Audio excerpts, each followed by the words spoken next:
찬송가 144장 찬양합니다. 예수 나를 위하여.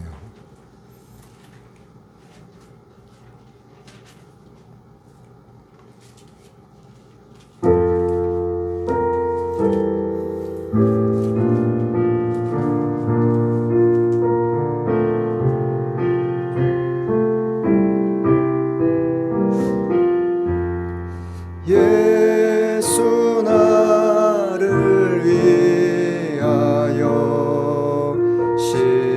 십자가를 질 때 세상 죄를 지시고 고초당하셨네.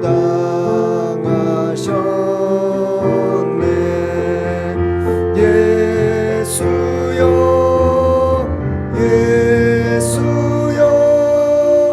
나의 죄 위하여 보배 피를 흘리니 죄인 받으소서. 십자가를 지심은 무슨 죄가 있나. 저 무지한 사람들 메시아 죽였네. 예수여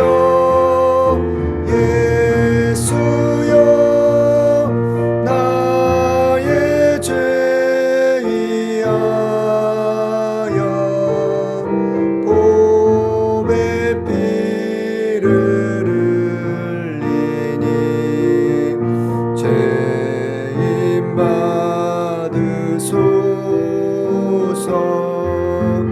피와 같이 붉은 죄 없는 이가 없네. 십자가의 공로로 눈과 같이 되네. 예수여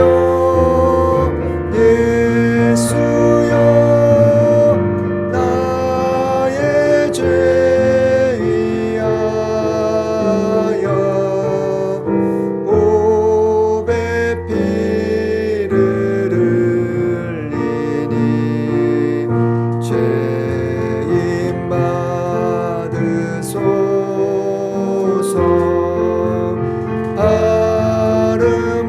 아름답다 예수여 나의 좋은 친구. 예수 공로 아니면 영원 형벌 받네. 예수여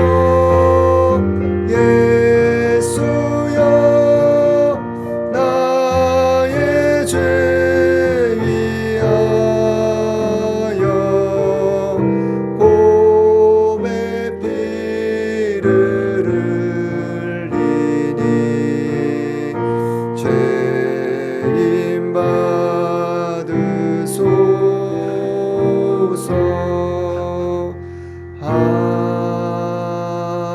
아멘. 다 같이 묵상기도 드심으로 매달 첫 주 정교인 천열매 특별 새벽 예배 마지막 날 하나님께 드리겠습니다.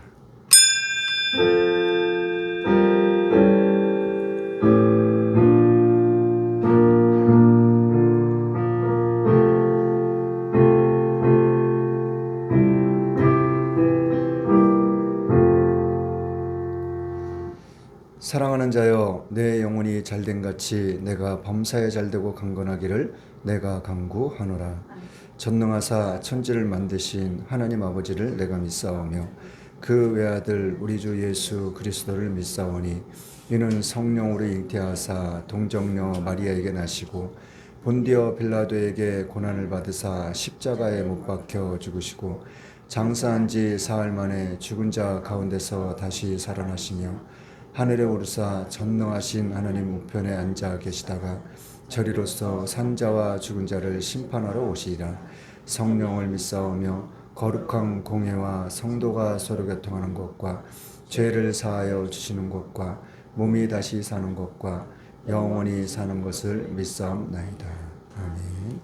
찬송가 252장입니다. 찬송가 252장입니다.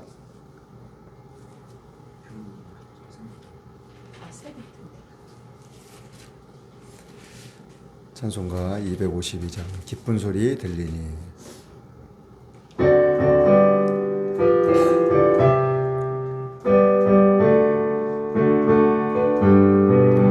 기쁜 소리 들리니 예수 구원하신다. 만민에게 전하라. 예수 구원하신다. 주님 명령하시니 산을 넘고 물 건너 온 세상에 전하라. 예수 구원하신다. 바다들아 외쳐라. 예수 구원하신다. 모든 죄인 나오라. 예수 구원하신다. 모든 소마 일어나 메아리 쪄울려라. 복음 중에 복음은 예수 구원하신다. 환난 중에 하는 말 예수 구원하신다. 다시 살아나시어 예수 구원하신다. 지은 죄를 인하여 슬픈 마음이 있어도 숨질 때에 내 할 말 예수 구원하신다. 바람들아 외쳐라. 예수 구원하신다. 기뻐하라 나라들 예수 구원하신다. 구원하는 소리를 산과들에 전하라. 우리들의 승전가 예수 구원하신다. 아멘. 오늘 오신 강사님은 저희 노예 같은 계시는 귀한 목사님이십니다. 세빛 등대교회를 담임하고 계시는 목사님이신데 이 목사님하고 제가 안 지는 불과 얼마 안 됐어요. 그런데 제가 이전 예배 가서 예배 드릴 때도 뵈니까는 제 마음속에 아주 귀한 마음을 주셔서 제가 모시게 됐습니다. 오늘도 나오셔서 말씀을 전해 주실 때 저와 여러분들이 큰 은혜 받는 그런 귀한 시간 되실 수 있기를 원합니다. 나오실 때 할렐루야로 맞이하겠습니다. 할렐루야. 아멘. 할렐루야. 아멘.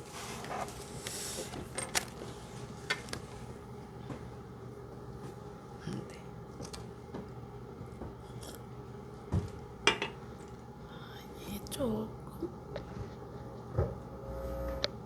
네. 됐어요. 네. 만나뵙게 돼서 너무 반갑습니다. 아침 시간 굉장히 어렵잖아요. 정말. 지난번에도 말씀드렸지만 대단하십니다. 정말. 얼굴 표정은 어떤가 아무 문제가 되지 않아요. 이 자리에 내가 와 있다는 것. 하나님이 우리를 산 제물로 받으시는 거기 때문에 너무나 기뻐하실 것으로 믿습니다. 네. 우리 오늘 말씀 창세기 우리 너무 잘하는 말씀이에요. 창세기 28장 10절에서 19절까지 보려고 합니다. 구약성경 41페이지 구약성경 41페이지 창세기 28장 10절에서 19절 말씀 우리 한번 교독하겠습니다. 야곱이 브엘세바에서 떠나 하란으로 향하여 가더니 곳에 이르러는 해가 진지라 거기서 유숙하려고 그곳에 한소를 취하여 대기하고 거기도 자기 꿈에 본즉 사닥다리가 땅 위에 섰는데 그 꼭대기가 하늘에 닿았고 또 본즉 하나님의 사자가 그 위에서 오르락 내리락하고 또 본즉 여호와께서 그 위에 서서 가라사대 나는 여호와니 너의 조부 아브라함의 하나님이요 이삭의 하나님이라 너 좋은 땅을 내가 너와 내 자손에게 주리니 내 자손이 땅에 티끌같이 되어서 동서남북에 편만할지며 땅의 모든 족속이 너와 내 자손을 인하여 복을 얻으리라. 내가 너와 함께 있어 내가 어디로 가든지 너를 지키며 너를 이끌어 이 땅으로 돌아오게 할지라 내가 내게 허락한 것을 다 이루기까지 너를 떠나지 아니하리라 하시니라. 야곱이 잠에 깨어 가로되 여호와께서 과연 여기 계시거늘 내가 알지 못하였도다. 이에 두려워하여 가로되 두렵도다 이곳이여 다른 것이 아니라 이는 하나님의 전이요 이는 하늘의 문이로다 하고 야곱이 아침에 일찍이 일어나 베개하였던 돌을 가져 기둥으로 세우고 그 위에 기름을 붓고 그곳 이름을 베델이라 하였더라. 이 성의 본 이름은 루스더라. 잠깐 기도하겠습니다. 하나님 아버지 감사합니다. 오늘도 이렇게 아름다운 날을 허락하시고 또 이 아름다운 가정에 우리 함께 아버지 예배할 수 있는 은혜를 주심에 감사합니다. 우리들 날마다 세상 속에 살면서 내가 버려진 인생이 아닌가 실망하고 절망할 때가 참으로 많습니다.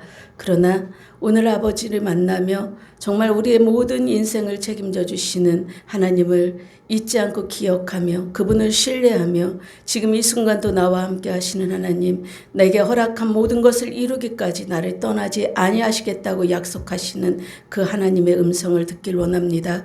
우리에게 오늘 확신 주시고 또 우리와 함께 하시며 날마다 우리를 새롭게 하신다는 그 약속을 믿고 의지하며 나아가는 우리 모두가 될 수 있도록 하여 주시옵소서. 또한 오늘의 말씀이 깨달아지고 알아지며 또 나의 삶 속에 이 말씀이 나의 주인이 되어 우리를 이끌어가길 원합니다. 우리에게 큰 은혜 부어주시옵소서. 예수님의 이름으로 기도합니다. 아멘.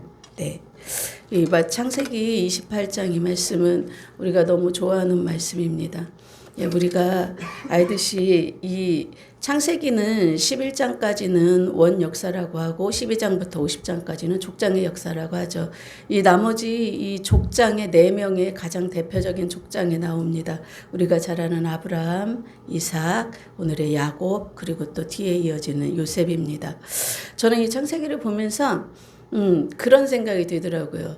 이 4명의 족장이 바로 우리의 인생의 모든 인간들의 그런 대표적인 그런 성품을 갖고 하나님을 따라가는 그런 모든 우리 인간의 가장 대표적인 모습들이 아닌가 싶습니다.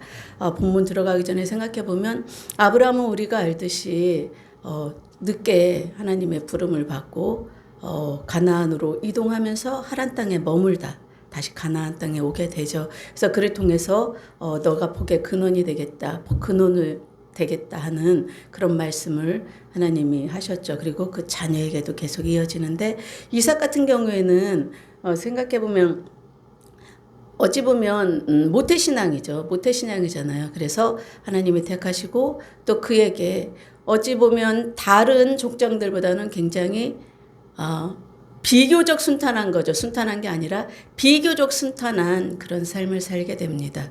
모태신앙으로 태어나서 어찌 보면 아브라함 아버지의 말씀에 순종하며 그렇지만 또 인간이기 때문에 두렵고 어렵고 어려운 환경 속에서도 그래도 자기의 삶에 순응하면서 살은 인물이 바로 이삭이 아닌가 싶습니다. 그래서 내 족장에 비하면 굉장히 비교적 그래도 평탄한 삶을 삽니다. 우리가 오늘 만나는 이 야곱은 대단하죠. 저는 이 야곱을 굉장히 집착이 많은 사람이라고 어쩜 표현하고요. 지금 이 말씀에서 보면 현재 요즘 우리가 얘기하는 캥거루족, 부모님 품에서 떠나지 않고 그냥 있던 캥거루족 그렇게 생각하고요. 그리고 자기의 욕망, 어떤 분은 뭐 장자의 욕심이다, 믿음을 가진 욕심의 사람이다 하지만 저는 그거에 앞서 내 인간적인 본성에 충실한, 내가 얻고자 하는 일에 끝까지 매진하는, 좋게 말하면 인내라고 할 수 있지만 좀 더 심하게 말하면 이것은 집착이라고도 볼 수 있죠. 한 가지 내가 원하는 것을 쟁취하기 위한 끊임없는 집착, 그런 인물의 유형으로 저는 보고 있습니다. 요셉의 같은 경우에는요, 억울한 삶일 수도 있습니다. 그가 17세에 형들에 의해서 애굽으로 팔려가게 되죠. 자기는 큰 잘못한 게 없어요. 아버지 야곱의 사랑을 받은 것밖에 없고요. 나이가 17이고 그 어려서부터 아버지의 사랑을 받다 보니까, 그리고 아버지가 굉장히 편견을 가지고 혼자 편애를 했던 거죠. 당시에 채색옷은요, 유목민들이 많이 입는, 우리가 생각하는 막 굉장히 화려한 옷이 아니라 쉽게 얘기하면 흰색 와이셔츠에 긴 옷인 거예요. 흰색 와이셔츠에 긴 옷인데 그것은 딱 그 유목민 중에는 두 사람만 입을 수 있다고 합니다. 첫 번째는 족장, 그리고 두 번째는 족장이 특별히 택한 후계자. 그래서 채색 옷을 입었다는 것은 어떤 것을 의미해요? 그 형들에게는 아버지가 가장 사랑하는, 마치 아버지의 후계자와 같은 그런 인물인 거예요. 그러니까 우리가 언니 오빠라고 해도 우리 막내 미울 것 같아요. 그리고 부모가 다 틀리잖아요. 야곱이 4명의 부인을 거느렸잖아요. 그리고 가장 사랑하는 라헬의 아들이고 11번째 아들이죠. 그래서 아버지는 당연하게 또 일찍 죽었잖아요, 엄마가. 그래서 이 요셉을 굉장히 아꼈고, 요셉은 뭐 고자질 하려고 하기보다는 자연스러운 현상인 것 같아요. 아버지가 가서 야 형들 뭐 하고 오는지 한번 보고 와. 예 알겠어요. 아 형들 어떻게 하던데요? 우리 모두 해온 일이거든요. 어쩌면 그 마음에 아 형들 좀 혼났으면 좋겠다 하는 마음도 있을 수 있어요. 근데 그게 전 나쁜 마음이라고 생각하지는 않아요. 그래서 형들에게 더욱 미움을 받았는데, 가장 큰 미움을 받았던 건 아무래도 그들이 갖고 있는 고대 근동 사회의 의복에 대한, 그걸로 해서 누가 아버지의 사랑을 받는 건 둘째치고 아버지께서 누구를 후계자로 생각하고 있는가 하는 그런 것으로도 굉장히 많은 질투의 대상이 되었을 것입니다. 그는 그런 잘못도 없이 아버지 심부름을 갔다가 잡혀가서 애굽에서 17에 가서 그가 100살이 넘어서 죽었으니까 110 몇 세인 것 같아요. 그러니까 거의 90 몇 년을 애굽에서 사는 거예요. 살면서 자기가 죄도 없는데도 감옥에 들어가고 열심히 일하는데도 불구하고 하나님이 함께 하셔서 형통한 자라고 하는데도 불구하고 수많은 고난을 겪죠. 그리고 17이니까 나를 판 사람이 누군지 알고 형들의 악함을 다 알게 되는 거죠. 알고 있으면서도 자기가 그 인생을 겪어가면서 결국은 하나님이 우리의 모든 가족을 위해서 나를 먼저 보내셨구나. 그래서 그 인생의 고난을 통해서 그의 마음을 더 넓게 하시고 깊게 하시고, 또 그것만큼 하나님이 함께 하시면서 아 모든 것이 하나님이 허락하신 일이구나, 내 삶에 하나님이 허락하시지 않은 일은 아무것도 일어나지 않는구나 라는 이런 마음을, 확신을 주시고 그가 살아간 거죠. 어찌 보면 요셉은 믿는 집 모태신앙이면서도, 그리고 억울한 일 때문에, 그쵸, 억울하죠. 나는 아무 잘못도 없는데. 그런데 사람들에게 비난받고 미움받으며 어디에 가서든 나는 열심히 하는데 그 열심히 한 것이 오히려 나에게 손해가 오는 그런 사람일 수도 있어요. 굉장히 이 네 사람의, 네 족장의 이 삶들이 우리의 인생의 각자의 삶, 아니면 어떤 한 사람의 모든 삶에 집약되어 있기도 하고요. 각자의 삶에 모두가 있는 그런 대표적인 인물들이 아닌가 싶습니다. 특별히 우리가 이제 이 야곱은 믿는 부모에서 태어난 모태신앙이죠. 모태신앙인데도 불구하고 뱃속에서부터 욕심이 있었던 사람이죠. 자기가 장자권에 대한 이 소망이 굉장히 컸던 사람이에요. 그러니까 형의 장자권을 배고파 죽겠는 형 팥죽 좀 달라니까 우리 같으면 오빠가 언니가 와서 야 나 배고파 너 그거 팥죽 좀 다 줘 하면은 에이 그래 힘들게 했지만 그냥 주지 조건을 알고 너 나한테 2만 원 줘, 10,000원 줘 하면서 그거 주겠어요? 설사 줬다 해도 그 언니가 2만 원 주고 먹겠어요? 됐어. 뭐 왜? 2만 원 주고 팥죽을 사 먹느니 내가 그냥 굶고 말겠다. 다른 데 가서 2만 원이면 딴 거 더 맛있는 거 사 먹죠. 그렇게 보면 에서가 자기의 장자권을 굉장히 소홀하게 생각한 게 분명하죠. 그래서 그렇게는 했지만 일단 야곱은 굉장히 집착이 있는 사람이에요. 왜냐면 그 라반 삼촌네 집에 가서도 그 여인 하나를 위해서 7년을 일을 하잖아요. 라헬을 얻기 위해서 7년을 일을 한다고요. 품삯을 라헬 한 사람으로 정한 거예요. 근데 7년을 며칠처럼 기쁘게 일했다는 거예요. 얼마나 좋아하는지. 그랬는데 7년 해고 났는데 라헬을 준 게 아니라 언니 레아를 주면서 몰랐죠. 몰래 어두울 때 그냥 신방에 들어가서 아침에 일어나 봤더니 언니인 거예요. 레아인 거예요. 내가 좋아하지 않는 레아. 그래서 삼촌에게 따지니까 야 우리 이 지방에는 언니 동생이 먼저 가는 법이 없어. 항상 언니가 먼저야. 또 이를 위해서 또 7일을 신방을 차리나 봐요. 하고 또 내가 또 라헬도 줄게. 그러니까 너 나한테 7년을 더 일해라. 라헬을 얻기 위해서 14년을 일한 거죠. 14년을.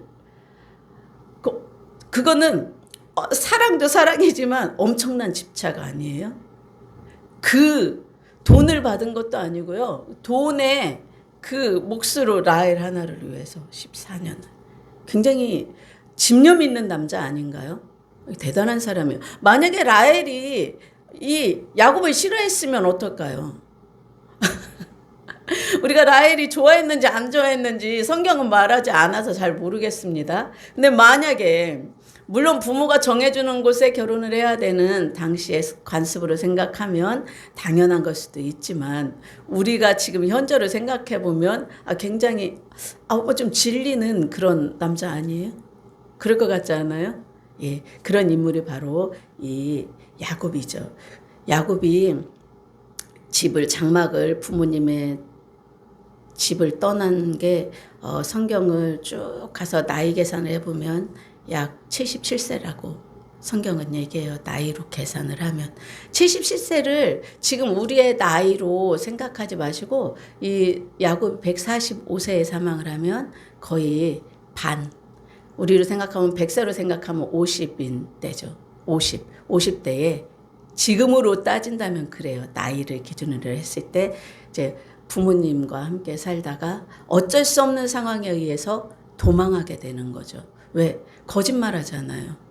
나에게 그런 욕망이 있었어도 그 욕망에 충실하게 나는 못할 것 같은데 엄마가 옆에서 하라고 하니까 하란 대로 왜 해요? 내 얻고자 하는 그 장자의 축복을 받기 위해서 거짓말해서 아버지를 속이고 형이 죽일까봐 두려워해서 떠나죠. 형은 굉장히 사냥을 잘하는 외부에 우리가 지금 보면 굉장히 남자 중에 남자였던 것 같아요. 그리고 당시에 장남으로서는 너무나 괜찮은 사람인 거죠. 왜? 가정을 책임져야 하는 한 가문을 책임져야 하는 자가 연약하면 온 가문이 더군다나 이방인이잖아요. 가나안 땅에서 이들은 이방인이죠. 이 이방인이 그 가나안 땅에서 살기에 힘이 없고 너무 연약하면 안 되죠. 그래서 이삭이 그래서 에서를 사랑했나 봐요. 이삭은 계속 옮겨 다니잖아요. 싸우지 않고. 왜 싸우지 않았을까 생각해 보면 싸워서 나에게 이득이 없다 생각했을 수 있죠. 내가 굳이 나보다 강한 사람하고 싸울 이유가 있나요? 없죠. 어쨌든 그런 걸 생각해 보면 이 이삭에게 에서는 굉장히 귀한 아들이었을 것 같습니다. 그리고 당연히 장자기 때문에 그에게 장자의 축복을 주고 싶었을 거예요. 그런데 그것을 엄마와 아들이 야곱이 가운데서 가로채게 되는 거예요. 가로챈다기보다는 이 모든 것들이 하나님이 허락하신 거죠. 허락하지 않은 건 우리 인생에 일어나지 않아요. 모든 것을 하나님이 허락하셨기 때문에 우리 저 오늘을 사는 거거든요. 이렇게 그는 도망을 갑니다. 도망을 가는데 얼마나 두려움이 많은지 삼촌네 집에까지 가는 길은 거의가 한 달 정도 걸린다고 해요. 지금으로 따지면 걸어서 가니까 차가 없잖아요. 그런데 얼마나 형이 무서웠겠어요. 형은 사냥도 잘하고 이미 40세에 결혼도 했어요. 형은 결혼도 했는데 야곱은 같은 쌍둥이인데 결혼도 하지 못하고 77세까지 더군다나 엄마를 도우면서 조리나 이런 거를 했나 봐요. 장막에 머무는 조용한 자라고 얘기를 해요. 소심하기도 했을 것 같아요. 그런 사람이 도망을 가는데 엄마 품에서만 있고 엄마 아버지의 그늘 아래만 있던 사람이 처음 길을 떠나는데 지금처럼 우리 현재 이런 데가 아니잖아요. 걸어서 삼촌네 집을 가는 그 한 달 길을 간다고 생각해봐요. 근데 지금은 무조건 형이 나를 죽일까봐 도망가야 되는 그 시기에 우리가 이렇게 천천히 사방을 구경하듯 천천히 가진 않았을 것 같아요. 얼마나 열심히 뛰어갔을까요? 지금 오늘 본문에 나오는 이 원래 루스죠. 루스라는 이곳은 이틀 정도의 거리라고 합니다. 그래서 가만히 묵상을 해보는데 혹시 그러지 않았을까 싶어요. 이틀 동안 잠을 못 자지 않았을까? 왜? 한 걸음이라도 더 멀리 가야 형이 포기를 할 거 아니에요. 우리말대로 죽으라고 뛰었을 것 같아요. 사방 보면서 무서움도 그때는 우리가 나를 죽이려고 하는 사람이 쫓아오는 거 생각하면 가는 길에 두려움은 그 두려움보다 여기 쫓아오는 형의 두려움이 더 크지 않았을까 싶어요. 형을 피해서 도망가다 보니 얼마나 힘들었을까요? 지치고 힘들고. 그래서 하늘을 보고 얼마나 자기가 괜히 엄마 말에 따라서 내 욕심이 있었지만 괜히 내가 그렇게 해서 받았구나. 내가 하나님이 나에게 그런 저 축복을 장자의 축복을 주실 거면 주실 건데 내가 뭐하러 이렇게 이 생고생을 할까. 그렇게 하면서 팔도 다리도 배도 고프고 힘든 그 가운데 그냥 잠깐 그 자리에 자야지 하고는 안 했을 것 같아요. 좀 쉬어야 되겠다. 우리 쉬어야 되겠다. 앉았다가 잠깐 누워 있을까? 그래서 보니 돌이 있어서 저거 벽에서 막 누워 있자. 그러면서 그가 잠들기까지 어떤 생각을 했을까? 가만히 저라면 대입해서 상상을 해봤어요. 하늘의 별을 보며 정말 하늘은 저렇게 좋은데 나는 이게 뭔가 아버지 하나님 저는 어떻게 하면 좋을까요? 제가 괜히 그랬나 봐요. 저 정말 후회해요. 근데 지금은 어쩔 수 없어서 가긴 가는데 앞으로 갈 시간도 너무 길고 무서워요. 두려워요. 어떻게 해야 될까요? 저 좀 도와주세요. 저는 이대로 죽을 것 같아요. 이렇게 자기도 모르게 되뇌이면서 하나님을 부르며 그냥 잠이 들었을 것 같습니다. 우리가 흔히 힘들거나 고통되는 일이 있으면 잠은 자긴 자요. 그냥 누웠다가 눈 감고 아버지 이 일을 어떻게 하면 좋을까요? 어떻게 해결해야 될까요? 저는 도대체 해결할 길을 모르겠어요. 저에게 어떻게 해야 될지 알게 해주세요. 도와주세요. 어떻게 해야 될까요? 이렇게 생각하면서 자는 적 많잖아요. 저도 뭐 할 때마다 아버지 감사합니다. 근데 아버지 오늘 이런 일이 있어서 어떻게 하면 좋아요? 어떻게 해결해야 될까요? 저에게 지혜를 주세요. 내일 아침이 되면 이 모든 일이 깔끔하게 해결될 수 있게 저에게 기억나게 해주세요. 어떻게 해야 될까요? 이렇게 우리들 많이 하는 푸념과도 같고 나도 모르게 튀어나오는 자연스러운 아버지 이런 기도가 자신도 모르게 되지 않았을까. 자기의 할아버지, 아버지 때부터 계속 얘기를 들어왔던 하나님이 우리에게 이런 복을 주셨다. 너희들은 그런 복의 대상이다. 너희들을 통해서 만민이 복을 받을 것이다. 이러했던 약속의 그 말씀들이 기억나기도 하겠지만 일단은 내가 잘못한 그것 때문에 그렇게 했을 것 같아요. 그렇게 하면서 잠이 들었을 때 오늘 본문에 꿈을 꾸게 되는 거죠. 근데 아버지에게도 하나님이 말씀하셨고 할아버지에게도 말씀하셨고 아버지 이삭에게도 말씀하셨고 그런데 저는 이 야곱에게 가장 확실하고 가장 친근하고 가깝게 말씀하시는 것이 바로 오늘의 본문인 것 같아요. 뭐라고 하시냐면 내가 너와 함께 있어. 내가 어디로 가든지 너를 지키며 너를 이끌어 이 땅으로 돌아오게 할지라. 내가 내게 허락한 것을 다 이루기까지 너를 떠나지 아니하리라 하신지라. 이것처럼 명확하게 이렇게 물론 아브라함에게도 말씀하셨고 이삭에게도 말씀하세요. 그런데 이렇게 고통 중에 이 환난, 자기가 잘못한 고통인 거예요. 이거는 누가 잘못하게 한 게 아니라 자기의 욕심 때문에 이렇게 하지 않았어도 분명히 하나님이 계획하셨고 약속하셨다면 반드시 이루실 거예요. 그런데 그가 자기의 잘못일 수도 있는 자기가 잘못으로 인해서 이런 상황에 있는 거죠. 우리는 보통 내 기준에서 신앙을 많이 생각하기 때문에 우리들은 자꾸 쓰러지는 거예요. 내가 무엇인가 잘 되는 것 같으면 하나님이 나와 함께 하시고 내가 무엇인가 안 되면 잘못되면 내가 열심히 기도했는데 내 자녀 하는 일이 되지 않아요. 내 남편이 잘 되지 않아요. 내가 하는 목회가 되지 않아요. 나는 죽으라고 열심히 하지만 그럴 때는 하나님이 정말 나와 함께 하시는 건가? 이런 생각하죠. 왜? 내가 좋을 때는 하나님이 나와 함께 하신 것 같고 내 상황이 안 좋아지면 하나님은 나를 버리신 게 아닌가 이런 생각을 하는 것들이 우리 믿는 자의 많은 사람들이 그런 생각을 해서 실족하고 떠나기도 하고 하나님을 원망하고 그렇게 그런 걸 반복하는 거죠. 그런데 이 야곱을 보고 확실한 건 하나님은 우리가 잘못해도 잘못하지 않아도 우리에게 계획하신 것, 우리에게 약속하신 거는 절대 변개치 않는다는 거예요. 내가 아무리 우리가 계속 갈대처럼 변하고 흔들리고 할지라도 하나님은 당신이 약속하신 거에 대해서는 당신이 의지를 가지고 열심을 가지고 지키신다는 거예요. 마치 우리 부모가 자녀에게 말 안 듣는 자녀, 말 잘 듣는 자녀. 물론 인간이기 때문에 조금씩은 차별할 수 있습니다. 그러나 기본적으로 말 안 듣는다고 해서 내 호적에서 파버리지는 않잖아요.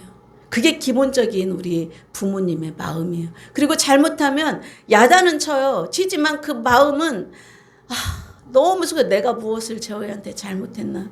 제게 잘못 가르친 건가? 내가 어떻게 했어야 될까? 수많은 번민 속에서 부모가 생활을 하잖아요. 그런 것처럼 똑같은 거죠, 하나님도. 그래서 우리가 잘못했다고 해서 잘했다고 해서 잘하면은 너와 함께하고 잘못하면 너하고 함께하지 않고 그렇지 않아요. 그러면 어떻게 아버지예요? 부모 아니죠. 잘하든 잘못하든 항상 그에게 눈이 가 있고 그가 바른 길로 가기를 원하는 게 부모의 마음이죠. 하나님은 항상 우리와 함께 하신다는 것을 이 야곱을 통해서 우리는 확인합니다. 그 잘못이 우리의 잘못이든 누군가에 의해서 촉발되는 잘못이든 간에 하나님은 항상 우리와 함께 하세요. 그래서 우리가 잘못해도 또 우리가 잘못하지 않아도 우리 요셉도 크게 잘못하지 않아도 엄청난 환난 속에 인생을 살아가잖아요. 그런 것처럼 하나님의 모든 뜻이 있다는 거죠. 야곱이 이곳에서 자기가 꿈을 꾸고 이거 정말 하나님이 계시는 거구나. 이곳이 바로 하나님의 집이구나. 이렇게 확신을 하게 되잖아요. 우리도 이 어려운 시간을 겪다 보면 하나님을 원망하고 뒤돌아서기도 하지만 하나님은 절대 그 사람을 떠나지 않고 그 원망하는 인생 속에서도 원망을 다 받으시면서 결국은 하나님의 뜻을 그 인생을 통해 이루신다는 거죠. 지금 원래 이 지방의 이름은 우리가 보시는 루스입니다. 루스는 원어는 호두나무라고 해요. 호두나무 원뜻은. 그런데 호두나무가 우리 그 화가의 그림에서도 나와 있죠. 굉장히 그 컵이나 이런 걸로도 많이 되어 있어요. 연두색으로 해서 굉장히 가지가 뒤틀려 있는 그런 그림을 봅니다. 그런데 이 루스라는 뜻은 거기에서 호두나무라는 원뜻에서 파생되지만 굉장히 뒤틀려 있고 그리고 굉장히 복잡한 그런 인생이라는 어그러지고 뒤틀려지고 구부러진 그런 뜻을 갖고 있어요. 이 루스라는 이 원어의 뜻이. 베델은 우리가 알다시피 하나님의 집이죠. 예. 원래의 이름은 루스였는데 그가 이곳에서 하나님을 만나면서 그 지역의 베델로 바뀌게 되는 거죠. 정말 루스라는 이름에 합당한 야곱의 인생이 하나님의 집이라는 베델로 바뀌는 것처럼 굉장히 그 지역이 갖는 그 의미가 굉장히 대단하죠. 그러니까 이 창세기 기자는 그곳 이름은 베델이라 하였더라. 이 성의 본 이름은 루스더라. 이렇게 얘기를 하고 있습니다. 우리들의 인생은 다 정말 평탄하게 오는 인생은 거의 없습니다. 우리 어린 친구들은 그럴 수 있지만 그의 인생도 들어가 보면 그 나이에 맞는 고난이 있어요. 평탄하지 않습니다. 평탄에서는 하나님이 우리에게 평탄한 인생을 주면 좋겠지만 그런 경우는 거의 없습니다. 더 자라가면서 인생을 살아가면서 굉장히 지금보다 내가 보는 부모님이나 내가 보는 주변의 모습보다 훨씬 더 내가 사는 그 삶은 고단할 수도 있어요. 앞으로 가는 길들이. 우리가 지금까지 이 온 50년이 넘는 이 길도 굉장히 힘든데 앞으로 남아있는 이 현실도 녹록지 않습니다. 우리 어린 친구들이 가는 그 길 또한 굉장히 녹록지 않아요. 그러나 절대 절망하지 마시기 바랍니다. 이렇게 하나님은 우리의 삐뚤어지고 어그러진 그런 인생이라 할지라도 그 하나님을 만남으로써 그 인생은 또 달라집니다. 우리들은 내가 오늘을 사는 것 같지만 하나님이 오늘을 살게 하시는 거예요. 우리 흔히 같은 칼이라도 사람을 죽이는 칼이 있고 사람을 살리는 칼이 있죠. 누구의 손에 잡혀 있는가가 가장 중요합니다. 지금 우리는 다 하나님의 손에 잡혀 있죠. 그렇다고 해서 하나님의 손에 잡혀 있다고 해서 우리가 다 세상 사람들이 원하고 기뻐하고 말하는 그런 바른 길만 가냐? 그렇지 않아요. 그렇지 않습니다. 야곱도 이렇게 해도 계속적으로 자기 나름대로 머리 굴리고 하나님이 주시는 지혜로도 하고 다 똑같아요. 변해가는 과정은 굉장히 어렵고요. 아주 차츰차츰 인생에 많은 실수와 실패를 거듭하고 억울한 일, 분한 일을 겪어가면서 하나님이 나를 이 모양 저 모양으로 깎아내면서 이렇게 만드시려고 오늘을 있게 하시려고 나에게 그런 고난의 시간을 주셨구나. 이렇게 우리는 인생을 살면서 나중에서야 깨닫게 됩니다. 그것이 더 빨리 깨달아지면 굉장히 감사한 일이죠. 그래서 나에게 어떤 어려움이 있다. 그것은 하나님이 허락하셨기 때문에 그 허락하신 것은 반드시 나를 위해서 내가 조금 더 하나님 앞에 아름다운 사람으로 서게 하기 위한 과정이라는 거, 이것만을 생각하신다면 힘들고 어려운 지금 현실 녹록지 않지만 담대하게 이겨나갈 것이라고 믿습니다.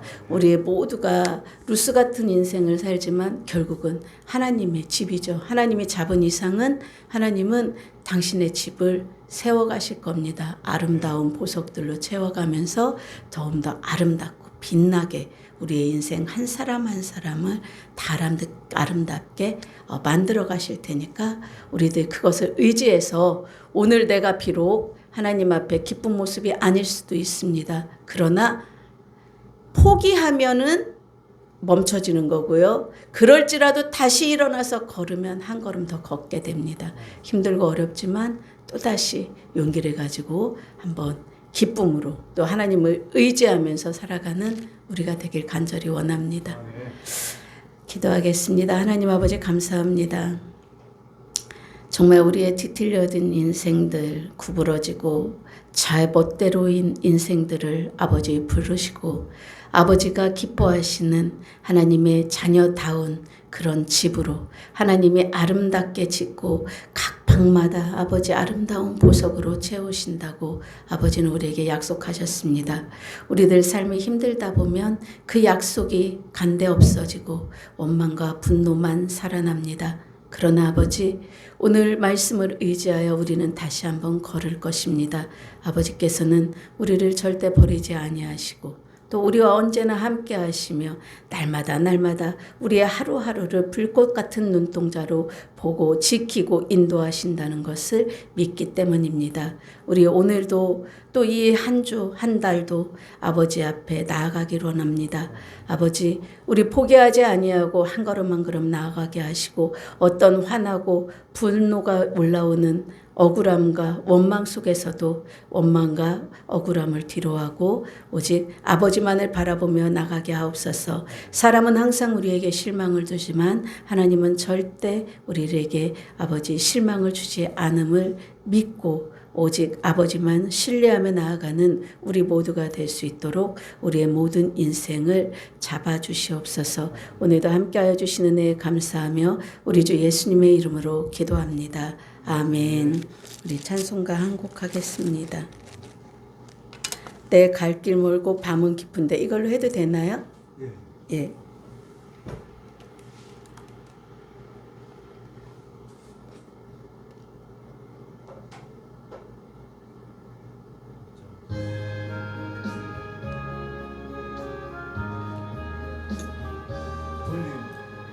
길 멀고 밤은 깊은데 빛 대신 주 저 본향집을 향해 가는 길 비추소서. 내 가는 길 다 알지 못하나 한 걸음씩 늘 인도하소서. 429장입니다. 지낼 때 교만하여 맘대로 고집하던 이 죄인 사하소서. 내 지은 죄 다 기억 마시고 주 뜻대로 늘 수장하소서. 이전에 나를 인도하신 주 장래에도 내 앞에 험한 질령 당할 때 도우소서. 밤 지나고 저 밝은 아침에 기쁨으로 내 주를 만나리. 아멘. 우리 주기도문으로 예배를 마치겠습니다. 하늘에 계신 우리 아버지여, 이름이 거룩히 여김을 받으시오며 나라를 임하시오며 뜻이 하늘에서 이룬 것 같이 땅에서도 이루어지이다. 오늘날 우리에게 일용할 양식을 주옵시고 우리가 우리에게 죄 지은 자를 사하여 준 것 같이 우리 죄를 사하여 주옵시고 우리를 시험에 들게 하지 마옵시고 다만 악에서 구하옵소서. 대개 나라와 권세와 영광이 아버지께 영원히 있사옵나이다. 아멘. 감사합니다.